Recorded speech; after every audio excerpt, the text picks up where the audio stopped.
What's up everybody, it's Sean here and I'm back today to give you a review of the Stone Island collaboration with New Balance on the 574 Legacy in the dark green and light green colorways.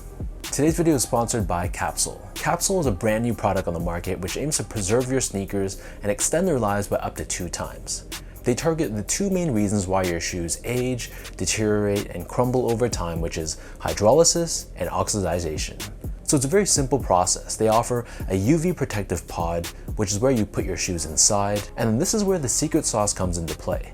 You inject their specially formulated cartridge, which not only pushes out the bad air containing the dirt and the oxygen, but it contains the preservative, which is the key to preserving the life of your shoes.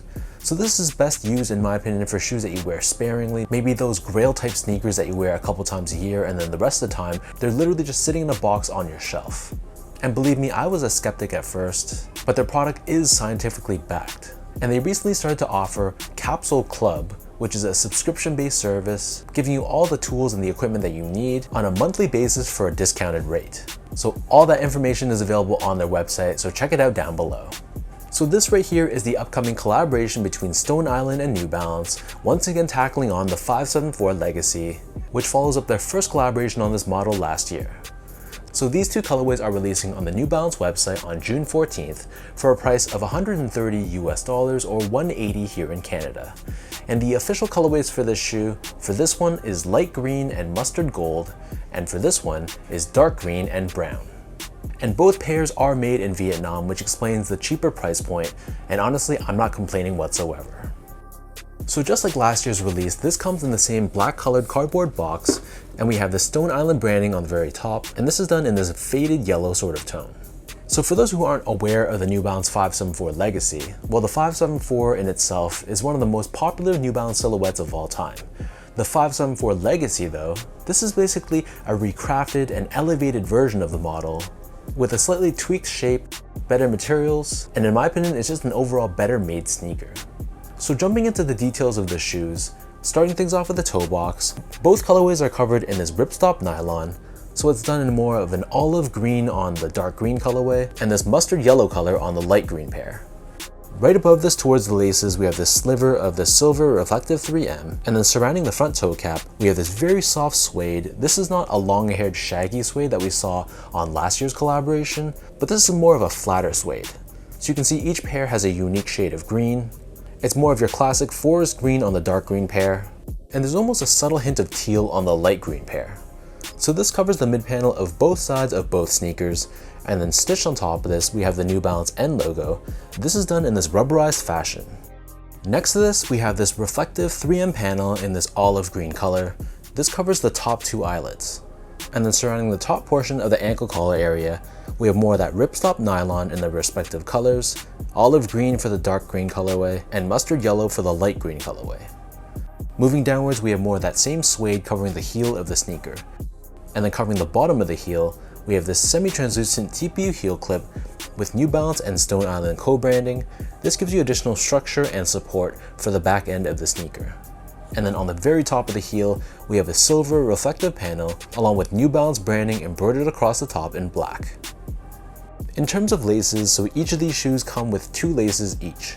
So the standard lace that they both come with is a flat style black lace, but they also come with alternate laces. So for the dark green pair, it's a black lace with speckling of dark green hits, and then for the light green pair, same thing except we have light green hits instead of dark.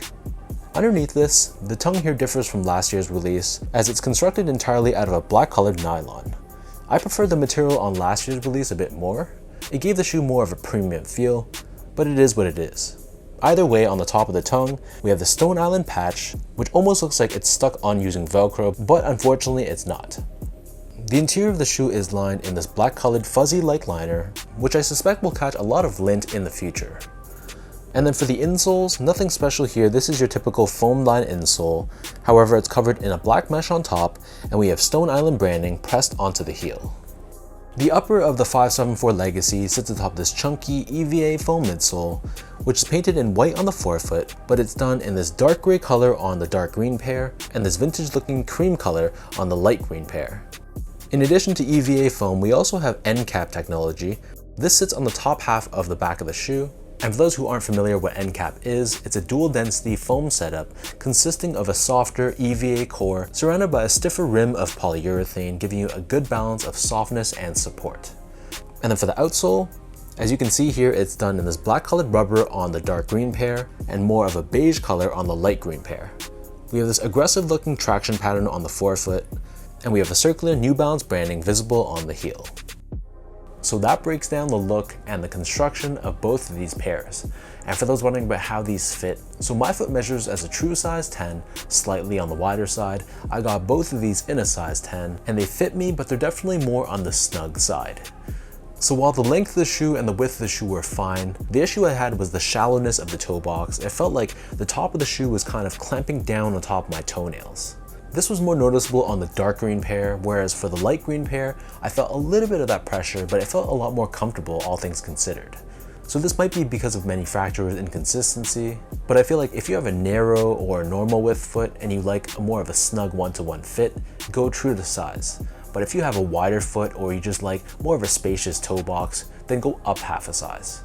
To give you guys a point of comparison, I wear a size 10, which is true to size in other New Balance silhouettes like the 2002R, 1906R, 860 V2, 991, and the 1500. Whereas I go a half size down to a 9.5 in a lot of made in USA models like the 992, 993, 990 V3, V4, V5, and V6. So long story short, true to size for a nice snug fit, go up half a size if you want more of a roomy and spacious feeling sneaker. Moving on to the comfort, so these feel pretty basic from a comfort standpoint. There's pretty much no compression underfoot. It's very, very basic and more on the firm side. So I guess for an everyday casual use sneaker, it's gonna be okay, but I wouldn't necessarily say that it's a very comfortable sneaker. Finally, in terms of the quality and the craftsmanship on these pairs, so first off, material quality I was very happy with. The suedes, even though this is a made in Asia New Balance sneaker, I know it gets a bad rap sometimes, but the suede I thought was great. And while I'm kind of impartial to the use of the ripstop nylon, as well as the nylon tongue, that kind of is what it is. It kind of adds to the whole feel and flavor of the shoe. But I thought the overall build and the craftsmanship on these shoes were pretty solid as well. There were some very minor issues, some glue stains along the midsole for example, but generally speaking, I thought the build of these shoes were very solid. No major significant flaws on either pair, and the panels were consistent between my left and right feet. So I'm pretty confident in saying that you'll be pretty happy with how these are in real life.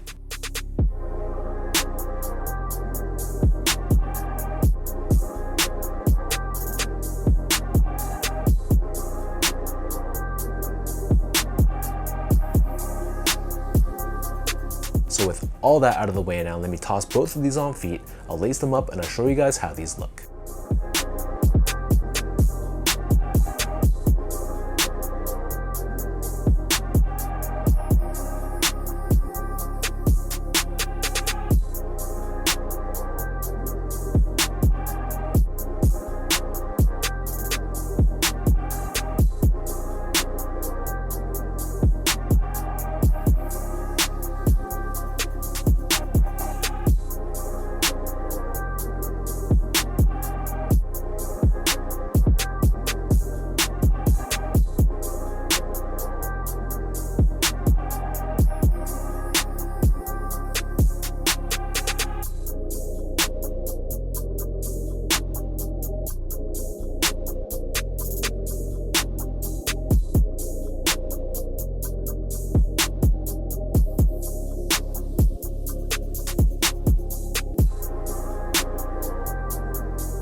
Overall, obviously, Stone Island didn't reinvent the wheel with this collaboration. They piggybacked off last year's successful 574 legacy, changed up the colorways a little bit and the materials to some degree, and the end result are these. And I gotta say, they're solid, nothing super amazing and nothing I would pay significantly over retail for, but if you can grab these for retail, I think you'll be pretty happy with how these turn out.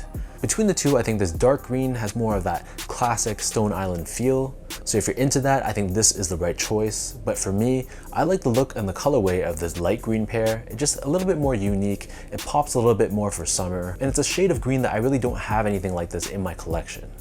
Both pairs are really solid though. There's really no true right or wrong answer. So leave your thoughts down below. Let me know, what do you guys think between the two?